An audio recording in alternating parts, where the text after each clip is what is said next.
Perfecto. Hola amigas y amigos del Facebook que nos siguen a través de este proyecto que se llama Hombres Corresponsables MX. Soy Iván Godínez, les doy la más cordial bienvenida. Seguimos en este diálogo virtual sobre masculinidades, el día de hoy con un tema bastante interesante y un tema que poco se ha visibilizado en el trabajo de las masculinidades que tiene que ver con la paternidad y la discapacidad. Para ello, me va a acompañar un compañero que ha trabajado estos temas, que se llama Jonathan Ojeda Gutiérrez. Él es licenciado en Ciencias Políticas y Administración Pública. También es maestro en Ciencias orientadas al desarrollo rural con área de género, mujeres rurales. Entonces, el tema de hoy va a ser bastante interesante porque viene también en el marco de esta reflexión que hemos venido haciendo sobre el Día del Padre, un Día del Padre virtual, por lo menos para los que vivimos en Ciudad de México o Estado de México. No se celebró este domingo que pasó, más bien se celebrará el próximo mes, pero vamos a la reflexión sobre estos temas y el día de hoy es bastante provocador porque es un tema poco visibilizado. Entonces, le doy la bienvenida a Jonathan. Muchas gracias, ¿cómo estás? Hola, ¿qué tal? Pues muchas gracias por la invitación. Efectivamente, el tema que vamos a hablar hoy sí es bastante ausente, me parece, dentro de las reflexiones sobre masculinidades, y me parece que es interesante que se abra esto al diálogo.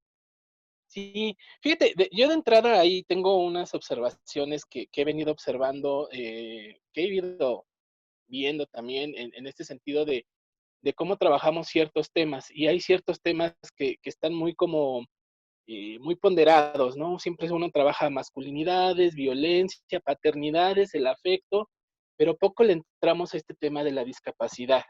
Es algo que ahí está como muy, como que no le queremos entrar, pero sabemos que es una línea interesante. De manera personal, tú, ¿qué te lleva a entrarle a este tema de la paternidad y la discapacidad? ¿Por qué se vuelve un detonante incluso en este trabajo que haces tú sobre un artículo que escribes? Bueno, en primera instancia, el artículo que te refieres surge a partir de una necesidad y una necesidad como padre. Y como padre de un hijo con ciertas características. Soy papá de un niño varón prematuro que tiene ciertas complicaciones al nacer, eh, tiene crisis epilépticas en los primeros 3 días y todo eso le va generando unas ciertas complicaciones, aparte que se le suma una ausencia de masa encefálica del lado izquierdo que también ya viene a provocar cierto retroceso psicomotor, etcétera, y con un diagnóstico reservado, ¿no? Sobre lo que puede suceder a futuro. Entonces, yo ya metido dentro del ámbito de la academia y también tratando el tema de las masculinidades, indagando sobre estos temas, me daba cuenta que el tema de la discapacidad desde la paternidad era un tema, no, sí hay algunos textos, pero es demasiado ausente. ¿A qué me refiero? Que regularmente se trata, por ejemplo, se puede tratar la paternidad, pero desde la discapacidad del padre, a una ausencia psicomotora, etcétera. Pero ¿qué pasa cuando la paternidad se enfrenta a esa posible discapacidad de un niño o de una niña? Que en este caso puede ser nuestro hijo y nuestra hija. Entonces, ese ensayo al que te refieres, pues es más una reflexión personal sobre las ausencias eh, que nos acontecen como padres cuando nos enfrentamos a estas complicaciones de la vida. Sí, Entonces, perdón, unas ausencias que tú lo traslapas al tema del cuidado, concretamente. Porque entiendo, y lo he visto con algunos otros compañeros con los que a veces me toca trabajar con hombres, nos atrevemos poco a hablar del tema de la discapacidad, ¿no? Incluso es un tema todavía con mucho prejuicio, queremos ocultar si es un hijo con discapacidad o una hija, ¿no? No lo exponemos y entonces desde ahí mismo hay un posicionamiento interesante que nosotros los hombres abordamos. sí, ahí efectivamente, aquí hay que tomar en cuenta cómo ejercemos nuestra masculinidad, desde dónde la ejercemos, Pero aquí también entra la cuestión del cuerpo, nuestra posición social, incluso hasta la cuestión académica, etcétera, ¿no? O sea, la masculinidad hay que recordar que se va a ejercer de acuerdo al contexto histórico, el contexto en el cual el sujeto masculino está involucrado, ¿no? Es decir, no es lo mismo ejercer nuestra masculinidad desde una posición de clase, desde la etnia, incluso hasta desde la preferencia sexual, ¿no? En este caso, cuando el sujeto es escindido por la discapacidad, el ejercicio de la masculinidad también va a ser diferente, ¿ok? Y ahora, nuevamente, entrando en el tema de la discapacidad o de esos pronósticos reservados sobre nuestros hijos, pues también nuestro ejercicio como padres va a cambiar. Efectivamente, sí, yo apuesto por una cuestión de la ética del cuidado sobre el sujeto, porque se puede hablar sobre el ejercicio de la paternidad, pero muchas veces la discapacidad queda ausente. Ese tema, efectivamente, incluso hasta es un tema todavía tabú. ¿Por qué? Porque la propia sociedad va constituyendo el tema de la discapacidad como un momento aislado, es decir, como algo que se debe de tratar de manera como apartada. No sé si me explico. Es decir, por ejemplo, yo te nombro las ausencias, pero las ausencias que voy encontrando en mi andar como padre de mi hijo. Es decir, las ausencias de un sistema de salud que no es eficiente para tratar la salud de mi niño, tener que buscar otras opciones, otras instituciones para poder mejorar la calidad de vida de mi hijo. Y ahora súmale, por eso refería que también esta cuestión de la discapacidad tiene que ver con una cuestión de clase. Es decir, yo en una experiencia que tuve en una reunión con madres y padres, comentaban que como si ellos tuvieran la posibilidad de llevar a sus hijos a otros países donde pudieran desarrollar otras técnicas para el cuidado, lo podrían hacer. Sí, pero efectivamente no todos tenemos esa posibilidad de poder desplazarnos. Entonces, con lo que tenemos hay que trabajar. Pero también cuando refiero a la cuestión del cuidado, es que a muchos hombres nos da miedo la tarea del cuidado y más cuando se trata de un hijo con ciertas características. ¿Por qué lo digo? Porque si a un varón se le hace complicado el cuidado de los hijos o de las hijas en una situación que no me gustaría llamarlo normal, pero sí que ha nacido en ciertas condiciones para su pleno desarrollo, ahora súmale cuando se complica todo, cuando el niño no desarrolla un lenguaje, no desarrolla cierta independencia, entonces la tarea del cuidado se hace mucho más compleja.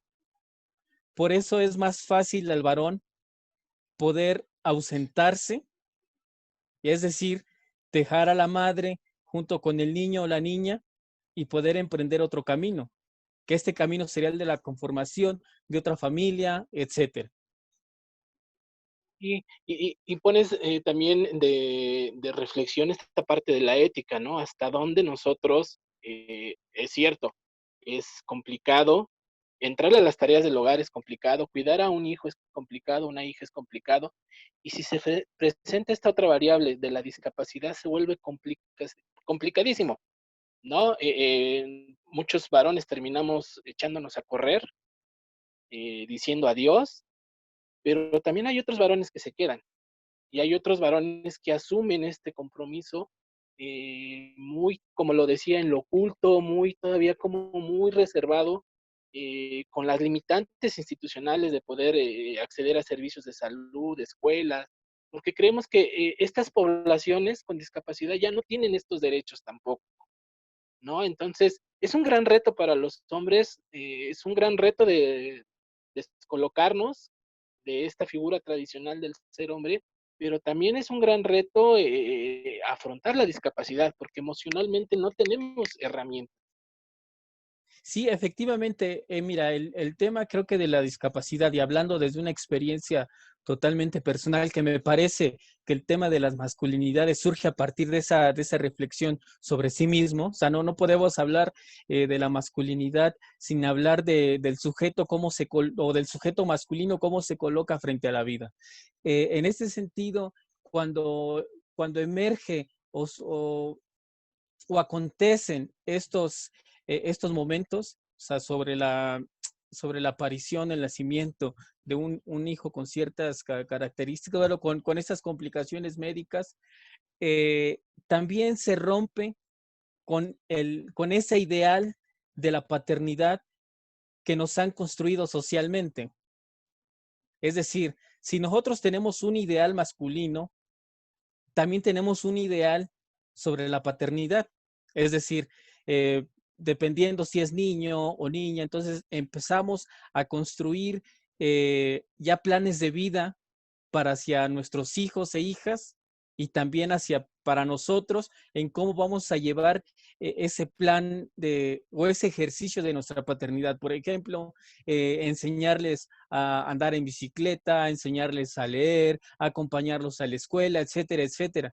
Pero ¿qué sucede cuando la paternidad nuevamente es escindida por este tipo de complicaciones? Entonces ese ideal se desborona. Y si regresamos al texto que te refieres, coloco el miedo.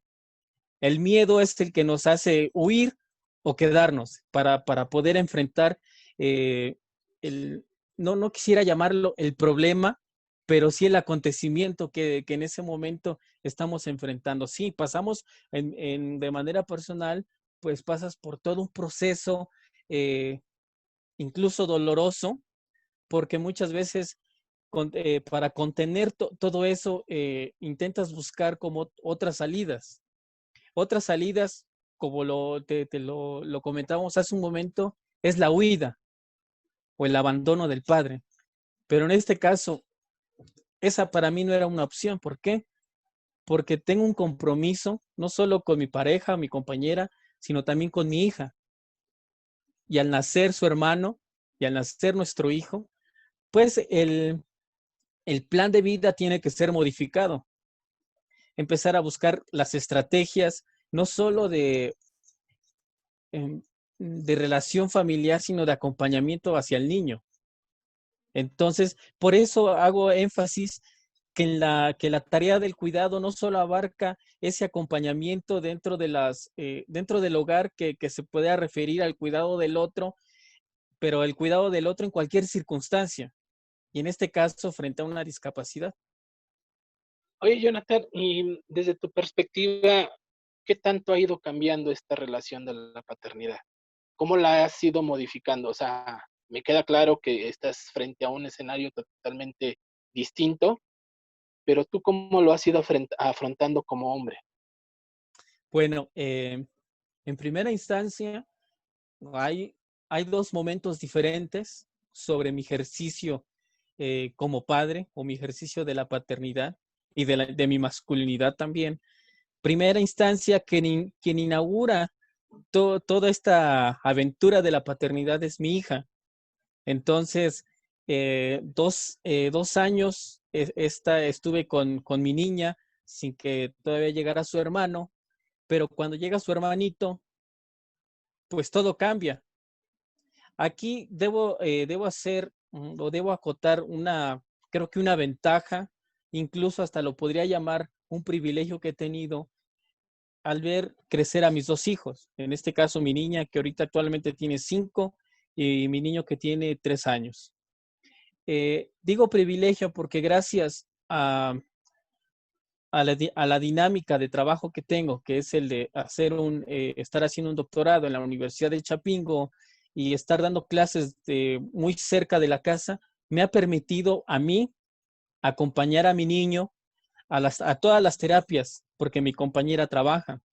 Yo desde el nacimiento de mi pequeño hasta el día de hoy, este proceso de terapias y de rehabilitación, yo lo he acompañado. Mi compañera también, pero he estado más presente yo, pero no es porque mi compañera no quiera, sino que la dinámica de trabajo también implica esa corresponsabilidad de los dos sobre, sobre también sobre el futuro de mi niño.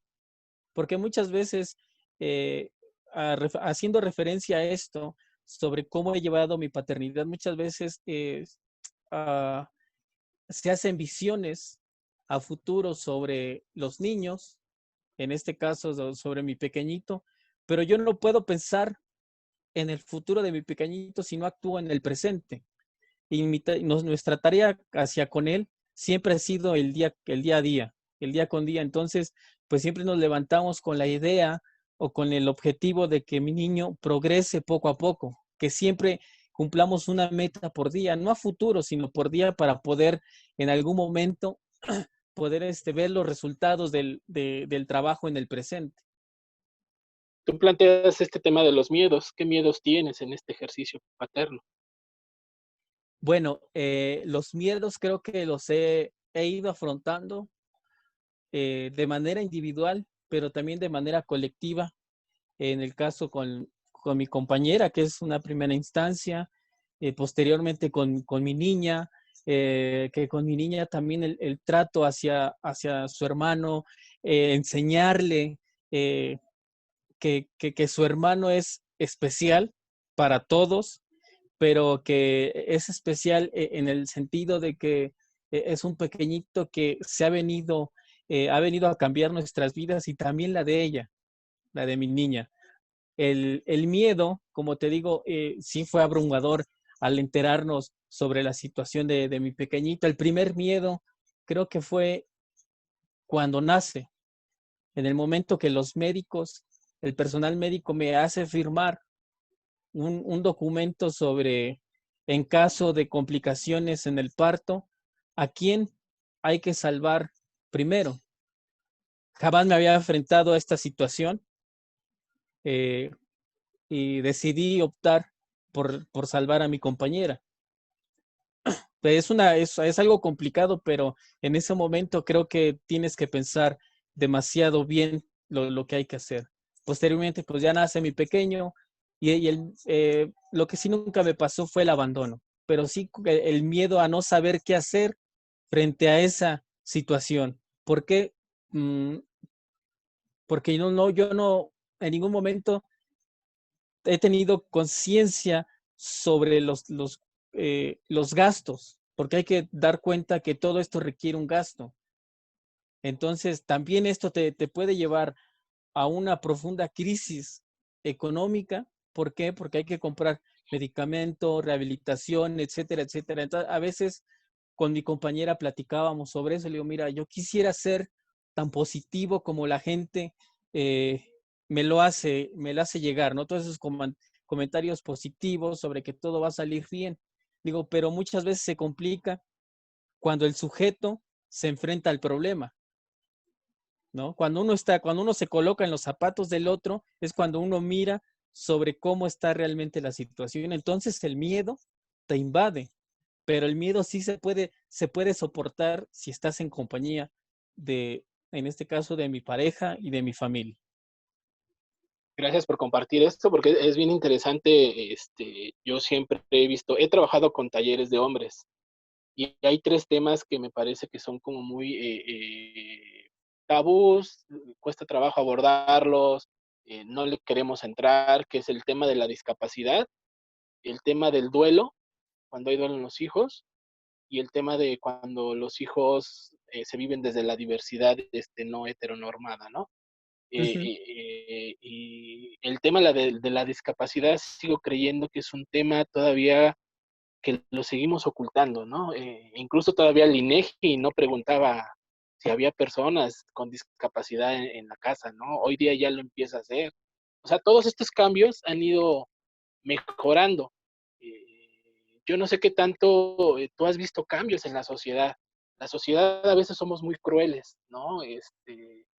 Y a veces también ese es un miedo. Yo te puedo decir, tengo un hermano con discapacidad motriz, sin embargo, el miedo que nosotros nos enfrentamos es siempre hacia afuera de casa, porque hacia afuera de casa viene la crueldad, el maltrato, la discriminación de todas estas personas que se viven bajo una discapacidad. ¿Tú Sí, cómo lo has visto?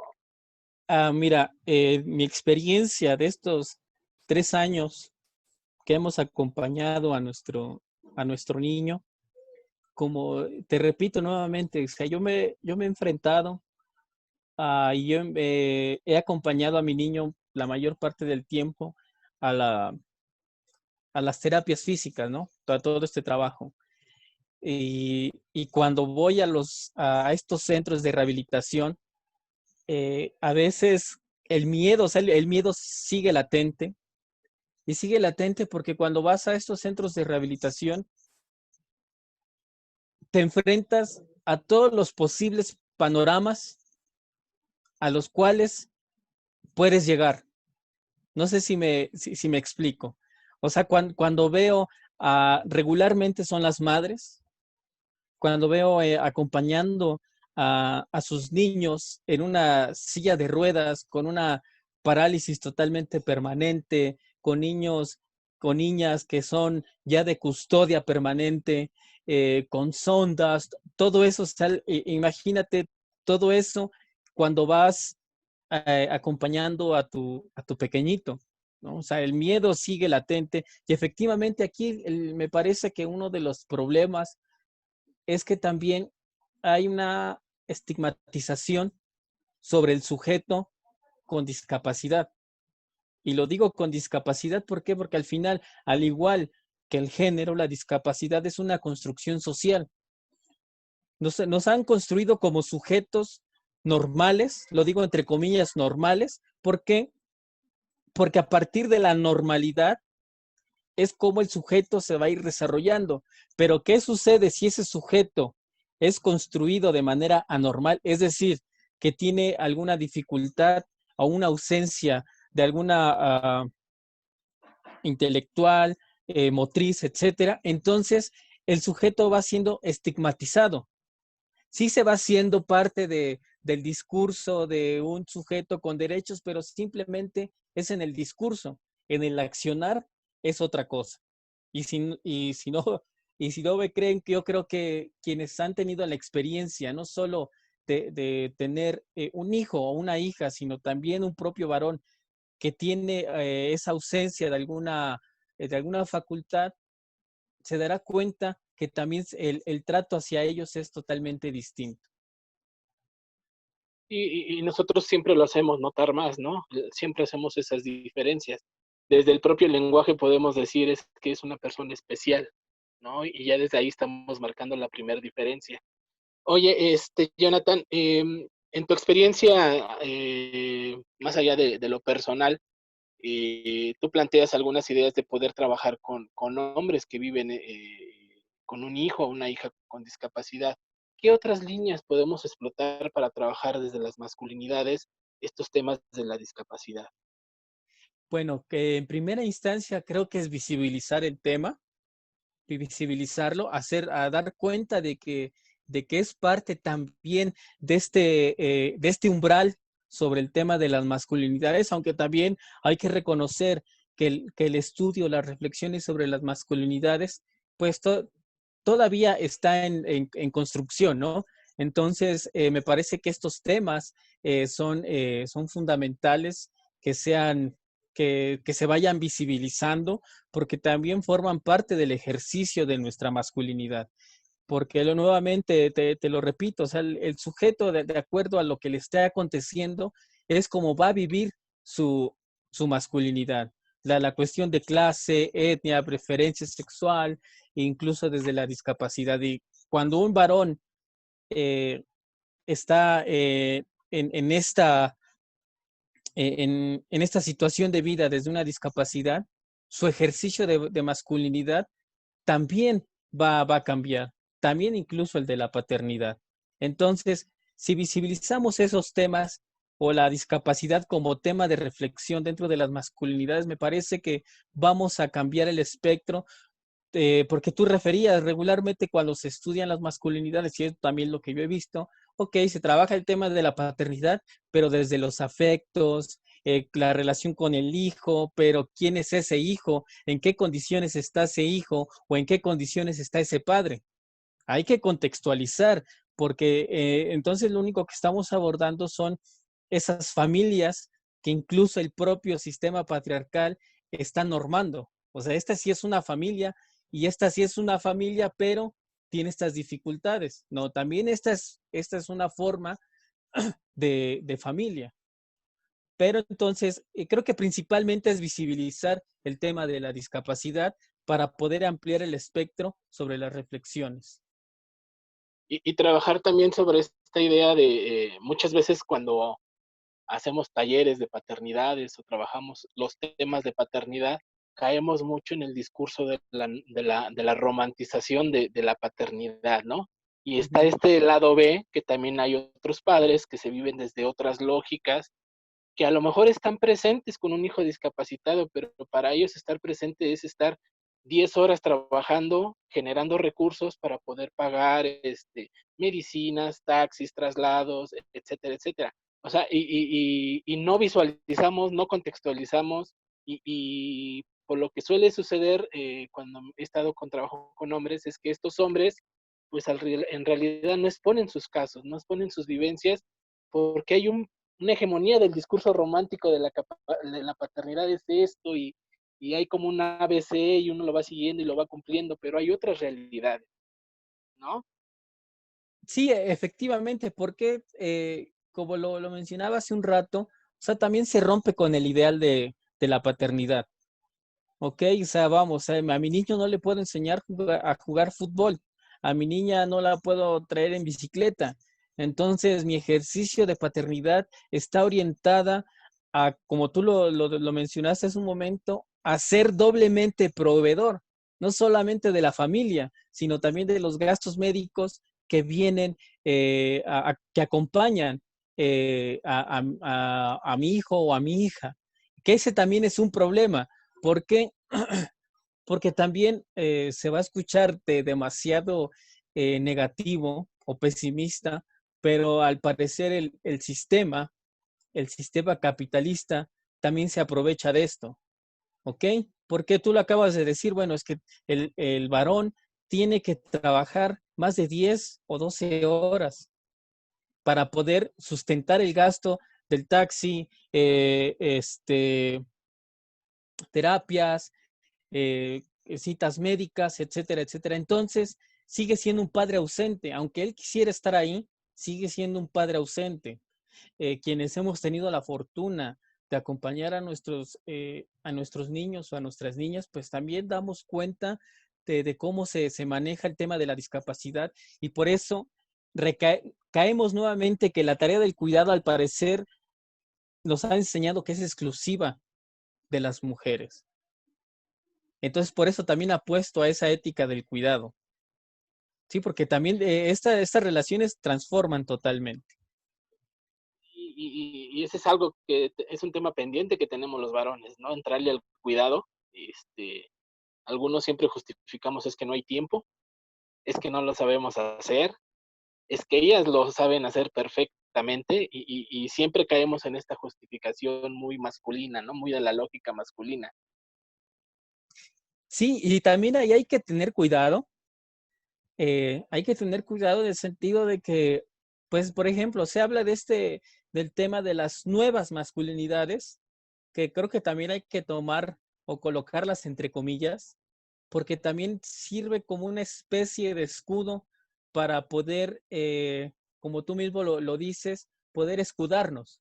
Porque creo que siempre en ese tema de las nuevas masculinidades, siempre va a existir un pero.